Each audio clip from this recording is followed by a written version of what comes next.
The Barefoot Movement Band is a lively bluegrass band who often performs without shoes. Wonder where they get their name. 2 years ago at MerleFest, I was able to talk with their frontwoman fiddle player, Noah, so listen on to see why I had to ask. I'm here with the Barefoot Movement fiddle player, Noah. Welcome to the show. Hello, thank you. So you're here at MerleFest. What's the importance of it to be playing here? MerleFest is just a huge part of North Carolina culture. I mean, it's a great festival. It's really fun. I think they have all kinds of fun things that go on that don't necessarily happen at other festivals, like special things like the Midnight Jam or Mandomania or the Hillside Album Hour. You know, it's those kind of things are fun. Plus, they just always have a stellar lineup. So, you know, when I come, I get to play. You know, that's great. But then I get to watch all these awesome bands for free. It's really fun. So, who are you most excited about seeing this year? Well, Old Crow is one of my favorite bands. I love them. I'm actually doing the Hillside Album Hours, so I don't get to see a whole lot of people. So I don't even know if I'll get to catch them. I missed John Prine last night, but I love him and would love to see him. So I'm, you know, maybe this year, if I get the chance, I just want to kind of discover some things. Yeah. That's what I like to do, discover lots of people. So what kind of work do you have to do to work on the Hillside Album Hour? Well, they send out some, you know, recordings. James, the guy from the Waybacks, who they put on the Hillside Album Hour, and a couple weeks ago he sent out some, you know, rehearsal recordings, so nothing really concrete, and so you kind of get familiar with those, and then you show up, and then it all gets turned on its head. So we just met up last night and we practiced Thursday and Friday nights of the festival, and then you do your best because sometimes some of the guest artists aren't able to rehearse with you, so they just kind of have to do it, you know, 5 minutes before the show. It's really fly by the seat of your pants, but it's so much fun. It's going to be awesome.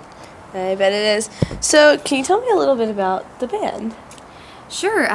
My mandolin player and I, Tommy is his name, we grew up here in North Carolina, and we started playing together in high school, and he was playing classical guitar at the time, and then I let him borrow my mandolin that I didn't play too much, and then he never gave my mandolin back.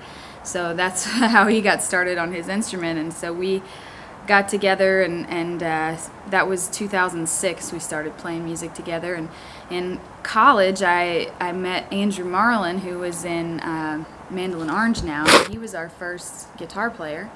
So for a little while we did that, but then as I went on to ETSU, East Tennessee State University up in Johnson City, Tennessee, I met some different members up there, and Tommy, he went to Western Carolina, so we were kind of about 2 hours apart, but we kept the band going, and just through college we kept building, and especially during the summers we would tour. And now that we're all fully grown adults, so they tell us, we do this full time, and we've been going full time, I would say. Well, I graduated college in 2011, so you know, this is all I've been doing since then. What do you have your degree in? Actually, broadcasting. So I actually have done some interview work and that kind of thing, but I minored in bluegrass, old time, and country music there at East Tennessee State, and after we all finished up school, we moved to Nashville area. Nice. So how did you guys get the name of your band? You know, I wish I had like a better explanation, but it really just popped into my head. But I remember the moment that it happened. I was at home in North Carolina when I was still in community college, and was walking outside one night late. I think I was going to feed my dog, and there was this place where the shoes would collect right in front of our front door, and so I just slipped on some shoes and went outside, and when I got out there I realized I'd put on 2 different shoes. And when I looked at my feet and saw those 2 different shoes, the words, the Barefoot Movement, popped into my head. And I just thought it was so perfect because we do play barefoot a lot, and I think that it was kind of a southern thing, you know, the whole southern hospitality. I grew up hearing people say, "Come on in, take your shoes off," and that meant stay a while, you know, not don't get my carpet dirty, but like if you take your shoes off, you're here for a good minute and you don't have to worry about anything else. And so that's kind of our whole theme, you know. We want people to be at our shows and think about the music and just be there in the moment and have fun and not think about where they have to be next or about any of the other mess going on in the world. So how do you try to connect with your fans? Well, obviously, social media is a big way to do that now. I send out a mailing list letter to anyone that wants to sign up for it, and most of the time, if I get any responses back, I try my best to respond to all those. I try to respond to Facebook posts. Sometimes it's just a like, but I do my best there. But as far as on stage, we do try to let them in and tell them about who we are and where we come from and where the songs come from and what they're about, and I guess that's about it. So what are some of the unglamorous parts of touring? Well, when you're like us, you don't have roadies or anything. I think the hardest thing for me is, well, the two things are the lack of sleep or the uneven sleep, really, because there are some days when you might get a lot of sleep, but that's because you're making up for several days of no sleep or rough sleep in the van. And when you drive yourself, we have to take turns driving, so it's really not, we don't have anybody to take care of that for us. If we did, that might make things a little easier. So maybe one day. And the other hardest part is food. Road food's expensive, and also, it's unhealthy. And even when you try your best to be healthy on some of those late nights, all you want is a milkshake to keep you going or whatever. And so it's really hard to balance, making yourself feel better and trying to maintain a healthy, diet. So my podcast is called I Had to Ask, and I was wondering, what question do you wish people had to ask you when they were interviewing you? Well, I'm fond of any questions that have to do with our songs specifically.